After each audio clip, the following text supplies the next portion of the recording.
Pretty good stuff, huh? All right, let's give these people a round of applause before we get this Q&A.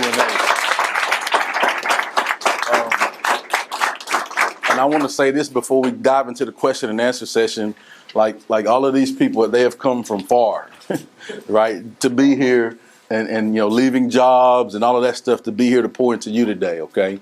And so, like I said when we started, they're just great people of service, and we're truly grateful for them. So thank you guys so much for taking your time and saying yes to be here. Truly appreciate that. I want to make sure I say that. Yep. All right, so now we're going to do the question and answer session, and when I do it, I always call it the fire session because it get hot, right? And so if you have questions, like some of the people you were in here, they were there, you didn't get to hear. If you have questions for some of them, this is the time to do that. All right, so let's start. Let's get some questions. What you got, Ryder? This one's for Mr. Bonner. What's the meaning behind your once an athlete? I was just telling Pasha in the back. So once an athlete is to talk about the identity that athletes have tied to the sport. So the simple statement, I play football, to I'm a football player. Do you know the difference in that statement? So I play football is something I do. I'm a football player defines who I am. So once that sport is taken away, because you will stop playing a sport eventually, now you're left trying to figure out who you are because that's who your identity was. So once an athlete, for me, it's just when I go and talk to teams, I was there in their shoes. I went from not recruited to walk on to record books to having an NFL, CFL shot, all of it. So I've seen every stage of the sport. And I know how a lot of people that played can tell you it's not a forgiving sport, especially football. You know, a lot of athletes are left feeling like they just hung out to dry. They don't know what they're going to do after the sport because they put everything into the sport. Not knowing that all those tangible characteristics and traits is what's going to make them successful outside of it. But all they have to do is change their mindset to, this is not who I am, this is what I do. Good. Ms. Lemon. Yes, ma'am. So with your unpaid internship, how did you balance that with all your other hobbies with school at the same time?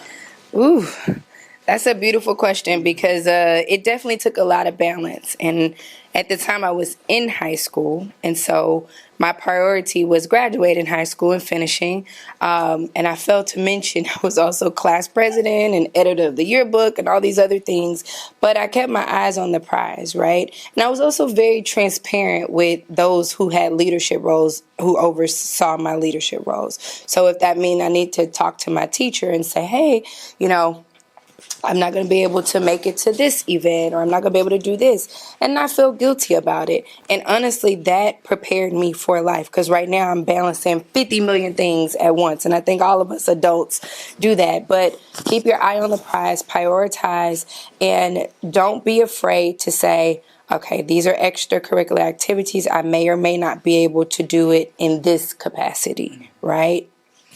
That's good. What you got, Lewis? Mine is for Mr. Todd. I want to know, when was it when your eyes opened up and you truly understood what you want to do in life and why did you want to do it? For those of you who went in my session, I talked about a teacher that told me what I couldn't do. And so for me, I think it was when I realized I went through my whole life doing stuff because people told me what I couldn't do. Does that make sense? Like somebody said, you will never be able to be a doctor. Y'all, I really didn't want to be a doctor. I did it to prove somebody else wrong. And so I learned late in life, I would say probably about 12 or 13 years ago, that I get a chance to decide what kind of life I want. I get a chance to decide what type of man I want to be, what type of leader I want to be. And I think once you realize that, then you realize what's my purpose? My purpose is to make sure that I motivate, encourage, and inspire. I want to make sure that everybody that come into my personal space, when they leave, they feel encouraged, inspired, and motivated. You hang out with me, you too will think you can be the president of the United States.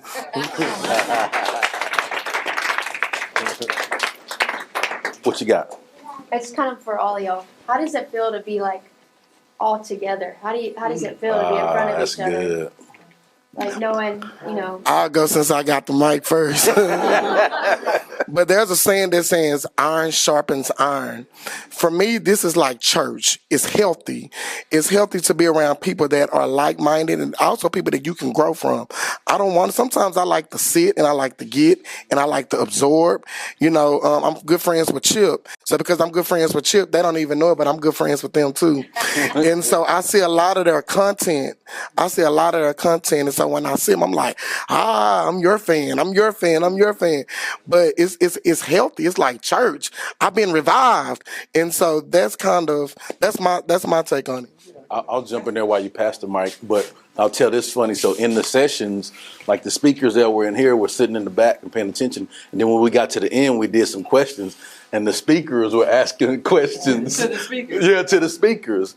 And so somebody said, you want to always continue to learn. I don't remember the exact phrase that one somebody said. Always be in a student seat. And so regardless of what you accomplish, there's always room to learn and grow. And so you always want to put yourself in the student seat. And so just like you said, it's refreshing, it's exciting. And again, I'm going to just say, I'm truly grateful that these people said yes, because they didn't have to. Them to say yes to come do these things. Like, I know how busy they are. Like, I know all the things they have going on, but I'm truly grateful to have people in my life that, like, if I call them, I say, hey man, I need you. Hey, I'm on the way. And all of them did that, and from far places, right? They had to get up early to get here. And so I'm grateful for that. So that's good. Anybody else? So one of my philosophies in the way that I live my life is that I never want to be the smartest person in the room. Because if I'm the smartest person in the room, I'm not learning from anybody else. So I always try to surround myself with people like this who I can learn from and who are better than me, because that helps me grow. That's good. So I want to piggyback on that a little bit. They're not necessarily better in an area, because you're better than some of us in areas of your life. So no one's ever better than you. They may be better in an area. So I just want to say that. I like that. Also, if you are in the room, when you see people who have done PR at a high level, all these celebrities, and the doctor, everybody that's in here, if God put you in that room, know that you belong. No matter where, if you're sitting on that side, He's preparing you for this side. If you make the choice to move accordingly. That makes sense? So if everybody that's in this room, we are equally yoked if you decide to be with the decisions that you make in your life. Amen? That's it. All right. That's good. Hey guys, I want to say this. For me, the best answer to that question is the exercise that we need to do. I need everyone in the room, and honestly do it, right? Because I need you to feel the effects. In order to answer that question effectively, I need everyone in the room to hold their breath, starting now. As long as you can. Uh-oh.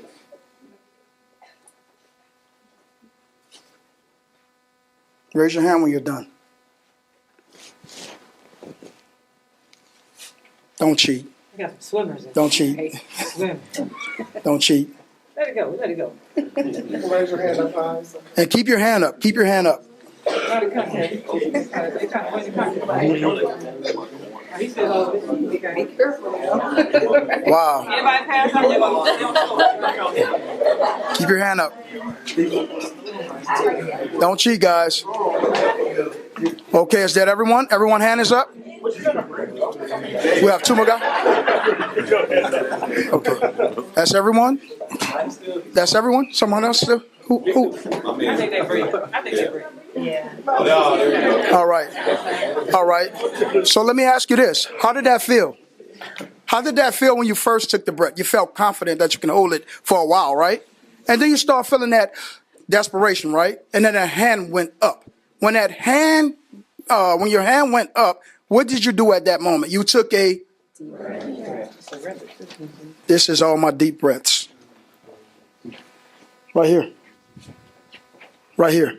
And it started with one person, my big brother, right here. Remember earlier I told you guys my daughter's on life support? So she relies on a ventilator, a breathing apparatus. She only can breathe 15 seconds independently on her own. She's on it 365 days a year, 24 hours a day. She's relying on that machine, God first, machine second, her independence. 10 seconds is a long time for her, right? We're all a breathing apparatus for each other. We're all mouth-to-mouth resuscitation for each other. And we need to know that in order to do all of these things that we aspire, right, that we desire, and that we are predestined and promised to do. Without the breath, there's nothing else. Without the heartbeat, there's nothing else. Without the LIFE, there's nothing else. So to be connected is to have life. That's good. Missy? Yeah, also to piggyback really on everything that was said, and I just want to share something that I had a mentor teach me, and I try to live this way, but it just really works out beautifully, is he taught me to live in a servant way to whatever I'm doing, whether I'm getting paid a lot of money or I'm volunteering, to really just show up on how can I add value and bless and heal this situation or make it better. And I try to live that way. But what happens with that, like today, I really spent a lot of time and effort and prayer and thought about, well, what can I say to pour into these kids? What can I do? You know, I really wanted to do that, and that was my intention. I don't think anybody got paid to be here. I certainly didn't. That was it. But what happens is I will leave filled way more than I could have brought. And so, and then the other thing is it actually matters, and it's kind of been said, of who you surround around you and who you really link arms with. I mean, it's not that you can be kind to everyone, but who you really surround you with and who you are is who you'll attract. Okay, so when I show up, and I've met quite a few people in here now. Chip and I have been friends for a long time, but I know if I'm showing up in this group, like I already know I'm gonna be friends with the people there, because these are servant-hearted people that just showed up to pour in without getting paid for no reason, and we'll all leave connected. Probably friends for a long time. I mean, we just made new connections of friends, and I just got some new wisdom and learned things. And I'm leaving here with friends, connected. I've met some of y'all, so it's like I'm leaving richer. Like I just got some more wealth that I didn't have before I came this morning. So it's just really it's a servant life, and you attract that when you are that. So just live that way. I got another question. Anybody else? Anybody else want to go? Yeah. What would be one of y'all's defining moments? We give it to somebody down here that hadn't gone yet. Doc, need to go too. Dr. Wallace, when you finish. What are your defining moments? What is a defining? No, what was your defining moment? In my life or today? Oh. When I turned 57, my first granddaughter was born. Mm-hmm. And that's when I started counting forward instead of looking backwards. Because I didn't know how many years I was going to have left. Am I going to be around when she graduates from high school? Am I going to be around when she walks down that aisle? Am I going to be around when she graduates from college? Or whatever life event, you start counting forward. That's when you realize you don't count days. You make every day count. We got today. We got today. So I would say there's been a lot of defining moments in my life, but that was, your assistant principal talked about being a change agent. My granddaughter was a game changer for my life. And so, yeah, that's one that I am happy to talk about. Yeah, so if you weren't in my session or our session, I've been in ministry for the last 14 years or so. And a defining moment for me is when I chose to stop hiding. Because oftentimes you'll talk to a lot of leaders, and sometimes leaders don't want to be the leaders because they know the stuff that comes with it, and they call it the backhand of the blessing, the backside of the blessing. But when you make that choice to say, you know what, I'm going to do what it is I think that God's calling me to do, and you step up and you make that decision like I have, I mean, there's somebody waiting to hear or to see you. Somebody's waiting to hear what you have to offer, and you never know who it is that you're going to change. Gotcha. So. Go ahead, and then we'll got Doc. When you finish, Doc has one. Dr. right. Wallace. This is a little off topic. I was going to answer her question. It's been burning on my soul. Give it to him. Let's go. I got to say it because it's a revelation that I got back when I was around 26 years old. I had a friend who told me I was too competitive. Like I was too competitive. Like I always try to beat him in everything. And if you beat me, we're going to stay there all night until I beat you and feel confident about whooping you. So I was that type of competitive. So I was talking to my pastor. I was like, dang, my friend told me I'm too competitive. Can that be like a fault? Like, is that a bad thing? He said, competitiveness is a gift from God, but when comparison seeps in, it corrupts it all. So I say that because when you ask the question about all of us being up here, old me, young me, 23, 24, I'm up here comparing. I'm looking at, dang, okay, I'm better than them. All right, I can beat them in that. I can do this better than them. I can't learn nothing if I'm comparing. Because all I'm doing is simply trying to outdo them. Correct. We all have different facets, all have different areas where we're good at, different people we can touch. I probably only touch 5 people in this room that can resonate with what I'm saying. He gets the other 5, she gets the other 5. Our styles is not meant for everybody. But us being in front of y'all, we can get the whole audience. So us being up here right now as a group, we're complementing each other. But when y'all go out there into the real world, y'all have the things that y'all want to do. Maybe it's an engineer. Maybe you want to be a realtor. Maybe you want to be a financial advisor. When y'all get into these rooms with other people, don't compare. Sit there and become a student so you can truly learn and enhance your gift. Yeah, that's good. I like that. And I know she got a question. Yeah, we're gonna come to you. Did you want to go anything? Or you want to go to the? She had a question. I want to hear your question too. Go ahead. Were y'all always comfortable with change? And if not, how did you get yourself to be comfortable with it? Okay, good question. I'm gonna answer both of those. Ask your question one more time. Yeah. Who had that question? Life changing. Okay, life changing moment. Defining moment. Okay. So to answer both of those questions succinctly, the group I had, what was the last letter in the group I had? T. T, what was T? Trust. You got to trust the process. You got to trust yourself. You got to surround yourself with trustworthy people. Okay? So when we have a life-changing moment, which I've had a few, one of mine has come to realization today. My brother's standing in the back room. When I went off to college, he was 7 years old. He is now 31, married with 3 kids. He is an Army leader. He's doing great in his community. He's been all over the world. He went to this high school. So my life-defining moment was more than 20 years ago that I didn't even know would come to fruition until right now. Right? I have watched him grow, and he's my youngest sibling. So I've watched him be a baby to a grown man. That's life-changing for me, as he mentioned, being a grandfather, right? So when we talk about change, to that question, change is a part of life. It's going to happen. You're going to be 16, you're going to be 26, you're going to be 36, 46, 56, 57. It's going to happen. 65, hey, you look good too, man. You look good.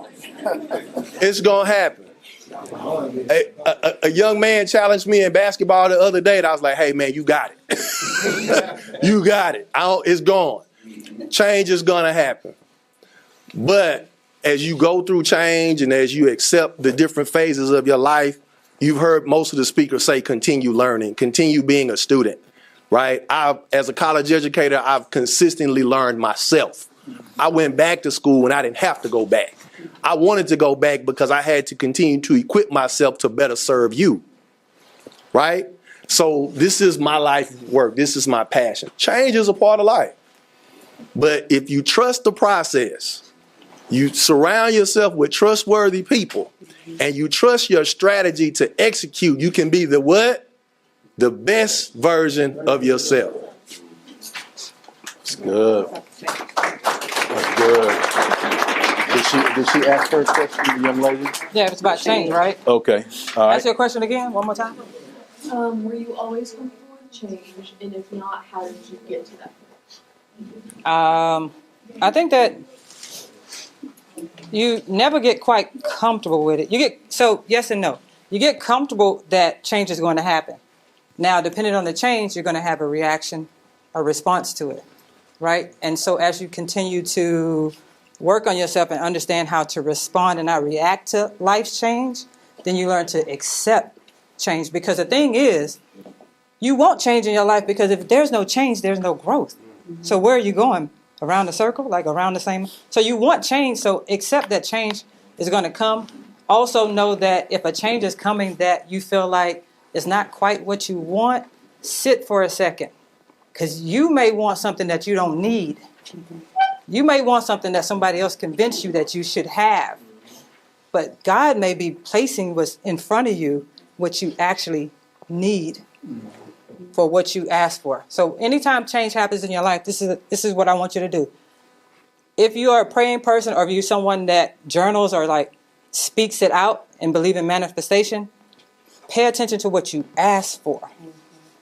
Always pay attention to what you asked for, even if it was 3 years ago, because the change could be coming now. And once you pay attention, you'll know you're on the right track. That makes sense? So accept it. Yeah.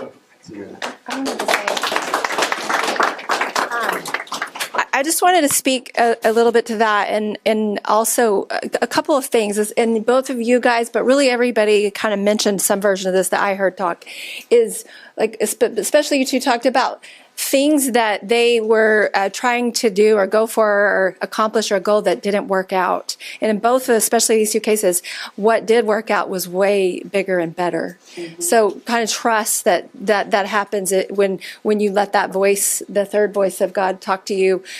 Trust a lot of times that things that seem like they're not working out for you, like actually are working out better for you. Really quick, I just wanted to say something happened to me today.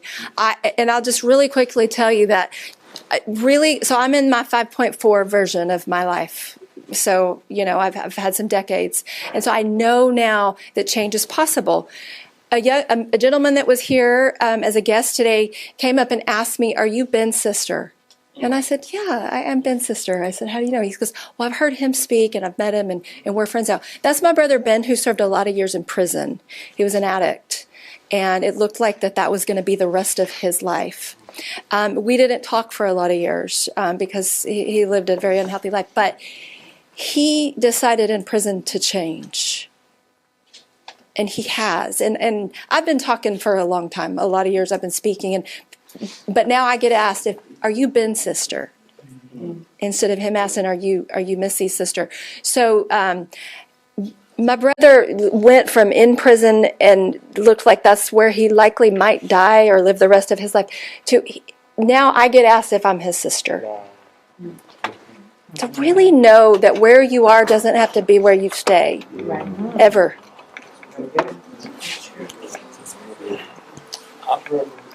Real quick, I keep answering every question. But y'all hitting on things that, I had to go through. So when I accepted change is when it became better. But the way I accepted it is when I relinquished the control. So I want to control everywhere in my life. Like I have these goals. I'm like, okay, if I meet this person, okay, I can do this, I can do that. I want to be here. I want to be making this much money by this day. That's control. So when change came, when God told me, I'm a financial advisor making 6 figures, quit your job, and you got a wife who's 4 months pregnant, and y'all gonna be living off her income only. That's hard. Like, why would I quit my job? Like, I got benefits. We trying to buy a new house. I'm in real estate. I'm doing this. I'm doing that. So now you want me to cut off this security blanket and now have something where I'm speaking and mentoring for a living, not knowing when I'm gonna get paid. Because now I have to build those relationships to where I'm getting paid consistently. That's a big change. But I had this conversation with my pastor and with my men's group. That's not for me. All I have to do is say yes. All I have to do is accept. And I leave everything to him. So everything I'm doing, even being here, meeting Chip, that's all because of him. How I'm gonna be able to sustain my family, provide for my family, it's because of him. When I put my hand in the pot, I swear I'm gonna mess it up. If I was cooking right now, y'all saw me mixing it with my hand, would y'all want to eat it? Y'all wouldn't want. Y'all seen a scary movie? Y'all wouldn't want to eat it. But if I allow the chef to use what he's supposed to use with the tools that he has, it's a good meal for everybody to enjoy. So I'm taking my hand out the pot. I'm allowing God to do what he's going to do. That's how I accept change. Go, K. Scott. Get you something you want to throw in there? Yeah, I was just listening to everybody else, in regards to all you guys, but I took in a lot, and I loved how everybody had their own version of their story. And so you never know how much your story matters until your story matters. And I'll give you an example. The year was 2014. I was a redshirt junior year in my University of Utah, and every year we have a fan fest. And the fan fest is where all the fans and supporters of the university come to the stadium, get autographs, pictures, etc. So I'm sitting at the table getting ready to sign autographs and so forth. So as a mother and a child comes up, and I'm signing my autograph, and I give it to him, and she was like, "Hey, can my son take a picture with you?" I was like, "Cool. Come take a picture with me." And he looks up and he says, "Thank you, Batman." And so at my university, they call me Batman. They call me the Dark Knight because of basically the same come up as Batman in regards to resilience, one to care for his people, service, and all that, right? And so he was like, "Thank you, Batman." So I'm thinking he's saying thank you because I signed an autograph, just like everybody else has. And so his mom was like, "No, he's saying thank you because he heard how much the previous season meant to you, because the year prior, it was a year that I could have left off early to go to the NFL draft." And he was like, "We heard how much it means to you. We heard about your backstory, about your mother, how you grew up, etc." And he used your story as a story of resilience to beat cancer. And so you just never know how much your story matters until it actually matters. And so as I hear everybody speak, I just want you to take a little piece of information from everybody and then mix it into your own pot. Like, figure out what really drives you. Like right now, what drives me, these little crazy little girls right here. Like you guys probably heard in my session, my oldest daughter, like when my mom passed away, during the latter part of her years, she wrote in journals. That's all she did. So that when her time, it seemed like she predicted that something was going to happen. So she started writing her journals and plotting out her whole life story about her being a mom, kidney transplant, and etc. And if it wasn't for her writing her journals and her stories, my oldest daughter and her right here wouldn't know who their grandma was. You get what I'm saying? And all the things that she was able to transpire. And so I just encourage you guys to like really reflect and figure out like, what's your story? Like, what moves you? What motivates you? What drives you? Right? And then from your story, take those core values so that you can spread those into gems for someone else to be able to live off and that build off that foundation of. So that's all I got. Awesome. All right. All right. No, I got good hands. All right, man. All right. So we're going to go ahead and close out. 1, 2, 3. I want to get a big thank you for the speakers that came. So 1, 2, 3. Thank you. Thank you. Thank you. Yeah, for sure. Yeah.